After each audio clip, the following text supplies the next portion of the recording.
Welcome, everyone, to Eugene, Oregon, home of the University of Oregon and home of one of the biggest football games of the entire 2024 college football regular season. This very weekend, number 2, Ohio State Buckeyes here in Eugene to take on number 3, Oregon. And Tony Gerdeman, this is my first trip to Eugene. Seems like a lovely town. We've already gone and had some wonderful donuts.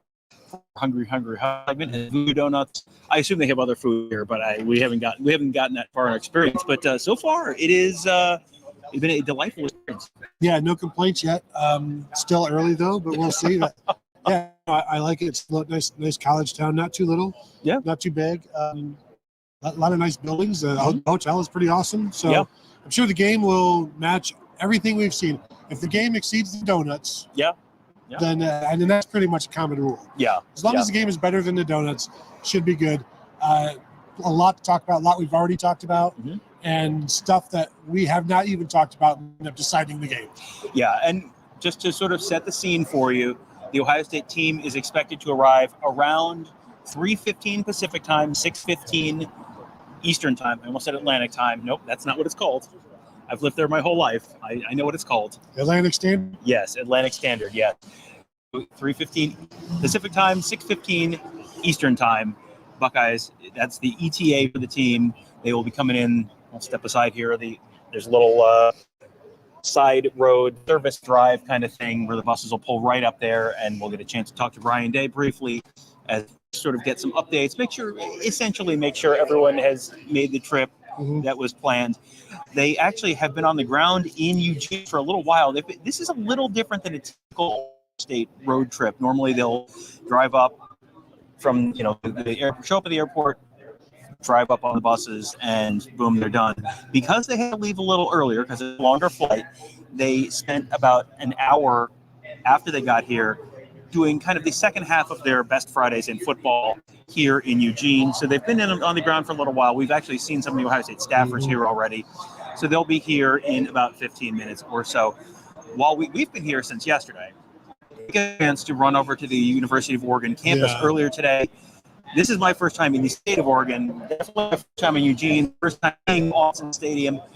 It's a cool little spot. It is a very cool, very unique spot. It's sort of, you can walk around one side of the stadium and you lose the stadium because there's so many trees and stuff there. There's a waterfall on one side. I posted a video sort of walking around the stadium, just outside and inside, to let people find that. That's on our YouTube channel, youtube.com/Buckeye Huddle. Just because I was so interested in the stadium, because it's very different. It's not a huge place. It's 54,000 or so people. It gets very loud. But it's a very different venue from a lot of the other places we go in the Big Ten. Expecting their largest crowd ever, both in the stadium and in and on top of the box. Over 200 credentials requested and approved. So I'm expecting a very, very loud, and this will be a fantastic experience in the press box because the windows are open, an open press box. So I'm very much looking forward to that one. But yeah, just the interest, all of the national media is here. I saw Ross Dellinger tweeting from the stadium, Tom. So you were not the only one who broke in. Somebody else did as well. Hey, that's a technical term. Let's not walk through an open gate, Tony. If you don't want your locks picked, don't have pickable locks. Is that what you're saying? If you don't want people to walk into the stadium, don't leave all the doors open with no sign that you shouldn't go into the stadium. It feels like entrapment that they let you in and then you're shooting video and photos of it. And they're like, were you here? It's like, you have no proof. Someone was shooting video. I don't know who it was. And they posted it on our YouTube account and tweeted it from my phone. Seems like probably a Kevin thing, if you ask me. Yes. But you didn't ask me, so we'll just move on. The game itself, Buckeyes favored by about 3 points last I saw, which is interesting because 3 points obviously suggests, anyone's game, very close. I have not seen a whole heck of a lot of people picking Oregon in this game to a degree that is either, depending on how the game comes out, that either means that, everyone knew something and the line was weird, or everyone's missing something obvious and Vegas knows something, because sometimes you get one of those and sometimes you get the other one. And after the game, everyone goes, well, of course it was this. Well, is this a trap? What do we not know? Well, and we were just asked a little bit ago how we're feeling about it. And my thought was everybody, offense, defense, the media is feeling like Ohio State. And if everybody is feeling this way, a 3-point line is not indicative of how people are feeling about this. And so there might be some sway back to the other side when you see the majority. And the Oregon media people that I've talked to and that I've heard from have also been no different than people that cover Ohio State in terms of, yeah, if Ohio State plays their A game, they're going to win. Oregon needs to play their A game in order to win. Whereas, does Ohio State need to play their A game to win? A B-plus game would probably win it, assuming they're able to lower the grades of the Ducks themselves. But it is a little, I can't say concerning because I'm not playing, but it's interesting that so much of what we're seeing right now, and granted, I haven't seen many like national picks of, game day will be tomorrow and whatever. And once we know what Lee Corso is doing, we'll know who's going to win. But like, I don't know if the national media is reflecting what we're seeing from these two beats. Yeah, and generally the folks on the beat are going to have a pretty decent sense for, and I'm saying this sentence like it's not self-complimentary, but you're going to have a decent sense for some of the minutia around a game, some of the little factors around a game. And in this game, it feels like it might be, it's a little bit of a, within a narrow point spread game, a matchup game is what Ohio State calls it. In a game where the talent is relatively similar, a lot of times it's just the little stuff. And if you look at, hey, Ohio State has not had Mike Williams for a couple of games, and boy, when they have him, it looks like a different defense. And where are the questions on Oregon's offensive line? Well, they're in the middle of the offensive line. That's where the sort of questions are. And it feels like they took a big step when they made that change where they kicked their guard over to center, and that was kind of like the middle of the Boise State game, and they've looked much better since then. But it's not a completely settled thing. It feels like when you're in a game that's potentially as tight as this one could be, that's the kind of thing, that's the kind of magnitude of the things that are going to decide it. Yeah, and I'm just wondering if you're talking about where are the biggest mismatches in this game for either side, as I see some police officer cars down there, which could mean like traffic or could mean he's anything. He's parked right now, so I'm going to guess it is not, in fact, right. Now there's a police officer coming up ask, on Tim May not to walk through the shot right now. He's new here. First time covering an Ohio State team arrival, so yes.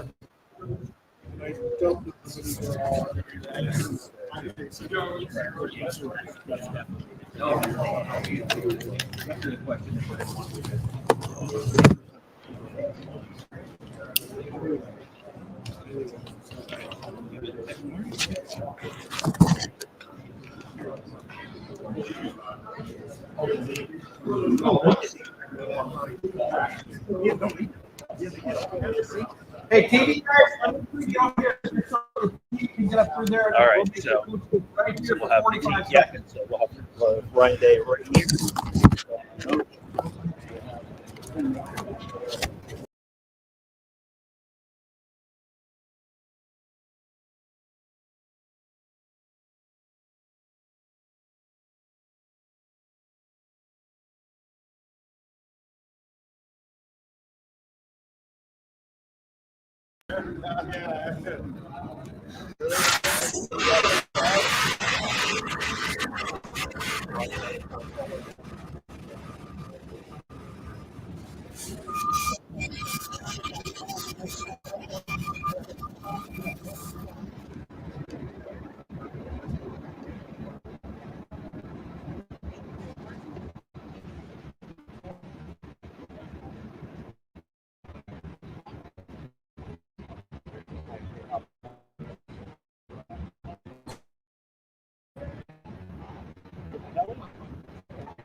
The team is getting Ryan Day. Nothing unusual. Seems like they've got everyone they're expecting.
Text me before you get started. I'll let you know. Thanks, brother.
It's easier. It's to do that. You have the receivers, they have the quarterback. They just need the tackles and the time, and not just the tackles, because there'll be twists and all sorts of things like that. But give them the time to throw the ball, and I know there are concerns on Oregon's side about their secondary holding up. If Ohio State's offensive line holds up, I think the expectation is that the Oregon secondary probably won't. Yeah, and we've talked a bunch about Jabbar Muhammad, who's an outside corner for Oregon, very talented, veteran player, proven. He's on his third school. He started his career at Oklahoma State playing for Jim Knowles, then went to Washington, now on Oregon. Very, very talented player, but he's 5'10". He's listed at 5'10". So how well is he going to hold up against Jeremiah Smith? How well is he going to hold up against? I mean, Ohio State does not have short wide receivers. Right. He's not going to be in the slot against Emeka Egbuka, so he's going to be outside against Carnell Tate or Jeremiah Smith.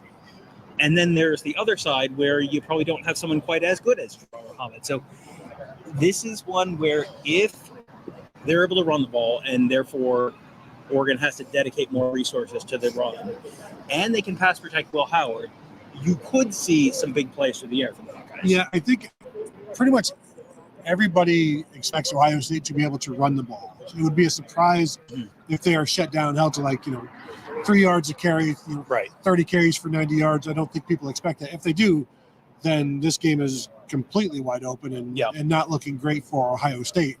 But I do expect them to really focus on establishing the run. And everything that we've seen to this point tells me that they can run the ball on Oregon. Stuff we've seen from whether it's Boise State rushing for 207 yards, something like that, against 221 yards rather against Oregon. So if Boise State could do that with the best running back in the nation, shouldn't Ohio State be able to do something similar with a better passing attack and two of the best running backs in the nation? So better offensive line. Yes, for sure. So I think it's a better defense now than it was then, but still, I'm going to be very surprised if they're held to 120, 130 yards rushing. Yeah, I think it's possible, and Oregon winning the game, that's probably a big chunk, a big pathway to how that happens. If Ohio State can run the ball, that really narrows the road to a potential win for Oregon. At that point, it becomes probably turnovers or, hey, the Oregon offense has a great game. And that's also a possibility. They've got some very talented players there as well. But it feels like Ohio State, if you just take the talent across the field and you're just picking teams, you're picking more of the Buckeyes than you are the Ducks for the first chunk of that draft. Yeah, I think it was Dane Brugler of The Athletic put out a list of the top 30 draft eligible players right now. And so, of course, you don't have Jeremiah Smith or anything like that. But I think the first 3 or 4 players were Ohio State Buckeyes. Yeah. Including, I think Tyleik Williams may have been number one of that group. So that's where I'm thinking the mismatch with Tyleik Williams against the interior of the Oregon line is probably the biggest mismatch. I think the second one might be maybe Oregon's safeties against the rest of Ohio State's passing attack, whether that's, not necessarily the tight ends, but getting over top, keeping things from going deep, making tackles on crossers and slants and things like that. I feel like Will Howard likes what he's going to see. He should, like, assuming the offensive line holds up, and I feel like we're prefacing a lot of this with assuming that, but assuming that the offensive line holds up, and assuming that they're able to run the ball, and assuming that they're able to keep the Oregon safeties potentially in the box. Some of those throws down the field should be open there for him, and we've seen him be pretty solid in the short to intermediate passing game. You don't necessarily. This is not a game where it feels like Will Howard needs to win the game for you, but if Will Howard just plays solidly and doesn't lose the game for you, that's probably more or less what you need. Yeah, 65% completion, 220, 250 yards, 2 touchdowns or whatever. That's kind of the low end of the standard that he's done this year, and we know he can do more. But I know we've talked about the lack of a deep shot, a consistent deep shot, an in-stride deep shot. They're still going to take some shots. I don't know that you necessarily need that in this game. I think Oregon needs it more than Ohio State to connect on some of those. Yeah. So I guess we had some video cutting out a little bit during the Ryan Day interview. Just sort of the basic summary of that is that Ohio State got here. Trip was fine. They split up their best Fridays in football. They normally will do that in Columbus and then get on the plane and go. Because they had it's a cross-country flight and they wanted to stay on Eastern time, then they had to kind of cut short their early thing. So they landed in Eugene 1:15 Pacific time, so 4:15 or so Eastern time, went to I think it was a park or some kind of a sports facility. Just kind of let the guys run around a little bit, kind of get your legs shaken out after a long flight, and then came back over here. They're staying on Eastern time all night. Now I'm really in my head on that. They're staying on Eastern time this whole trip. Right? They call it Buckeye time. Just there's no reason to. Buckeye Standard? Yes. No, we're still Buckeye Daylight. Yes, Buckeye Daylight time. No reason to mess with that right now. Just stay on your schedule and keep things exactly, because this is a game that's at 7:30 Eastern time. So I think it's actually 7:36. I think correct Eastern time. So there's no reason. Yeah, it's 4:36 out here. That doesn't matter. Like this is a game where you can just stay on. It's going to be the same schedule you had for the Michigan State game a couple weeks ago. The last time they were on the road. So that was kind of the brief summary.